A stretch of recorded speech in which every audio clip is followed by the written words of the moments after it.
So, left hand one we're watching first, okay?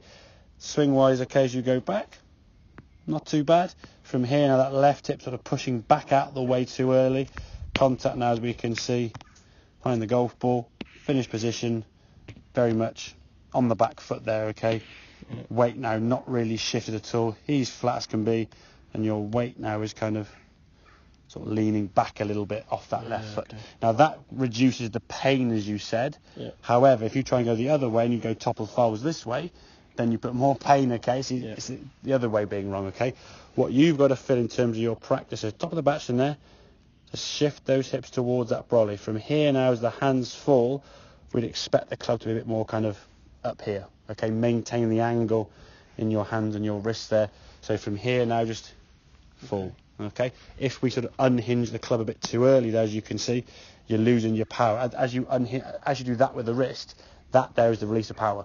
So if you're doing it now kind of in this part of the swing, your power's been released here, not there. Okay, however, the shift of weight now in this motion was better, and that's kind of what your impact would want to look like. Your setups are pretty much the same. If you look at those setups there, and that impact, there's a difference, The shaft leans forward, and it's sort of twisting on, or shifting, should I say, onto that lead foot, and then from there, the left leg pops up and goes in. If you actually look at the finish position of this swing, then when you're at the golf ball, look at that compared to what this one sort of resembled. There's two different movements there completely in there. Okay, so we can work on, I think for you it's more body awareness of where's that left hip, what's that left hip done, and it's just a simple sort of lateral shift of the hips there this way. So in some way, just stand there, just be. In that first one, it seemed as if my shoulder, as I'd come back, my shoulders had dropped. You kind of went this way, and then it's kind of this way. So what I was saying is that first one is just a rotation. Just as I'm doing here now, just moving my hips back and forth. My feet aren't lifting off the ground, but that shift is kind of how your hips want to work. You see. And it's not a rotation at that point. No. It's just a simple. You rotate your hips in the backswing because the torso rotates. Then we shift, okay, and some unwinding that do occur, obviously. As we get to about here now, it's that pushing up of that lead leg that causes this hip now to release out of the way. And as the right side then comes through, it all blends together as perception of being rotation, okay? And that's the thing sometimes. People sort of try and rotate body parts, but how do you rotate them correctly?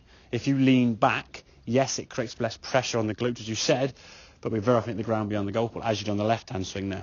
If we can shift into that brolly and get yourself more into the left side, but doing so, that's not going to be going too far over either with the top half toppling, because if your top half from the top of the backswing shifts and your head kind of goes too far to the left here, then your top half gets leaning forward, you put pressure on that left hip and you'll lose balance. If the left hip slides too far to target, then you're going to topple your balance and then do this and do the old line dancing sort of moves there, the crossover with the leg, and you lose balance towards the target. And then I think because of those movements comes don't lose balance kind of thing, sort of falling backwards, okay?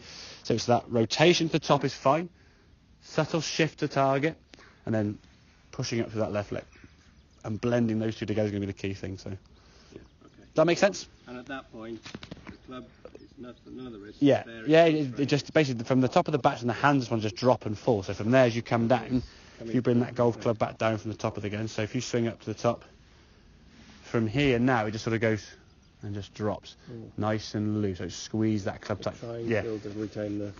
Don't try. That's I can feel how tight. That's lock solid. This does not want to try to stay straight. It will stay straight if you function and hinge the wrist correctly, but if you try to lock your left arm, you'll be more, there you go. So yeah, exactly. Don't try to keep this straight, okay? Because that's going to cause too much tension in your wrist and restrict any speed. My left arm does not stay straight in the golf swing, okay? Intentionally. But it does maintain a width in the swing because I hinge my wrist correctly in terms of my shoulders. I'm not there locking my arm going, stay straight, because now I can't move. So I'm allowing the arm. I mean, if you think about it. No, and I couldn't remember. Yeah.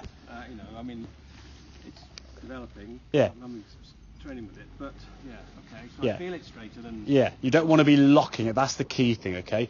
If you try to lock your left arm, that's better. If your left, I think that's potentially as well where the club was coming down quick, because your left arm was so locked. It was like you couldn't actually control. You couldn't do things slowly and smooth because the arms are tense. So when you're here now and just drop, okay? Just drop, not kind of when you're tense. So just loosen that left arm pressure. Don't try to lock it, okay? So if you lock your left arm, the left arm can't then function correctly, and what you'll end up doing is if your left arm is locked, the elbow points down correctly now. If you come through a locked left arm, your left elbow leads. Now at this point now, you want your left elbow to be this way. If your arm's locked here, it can't bend. Okay, so locking your left arm or trying to keep your left arm straight is the worst you can do, or one of the worst things you can do. So, okay.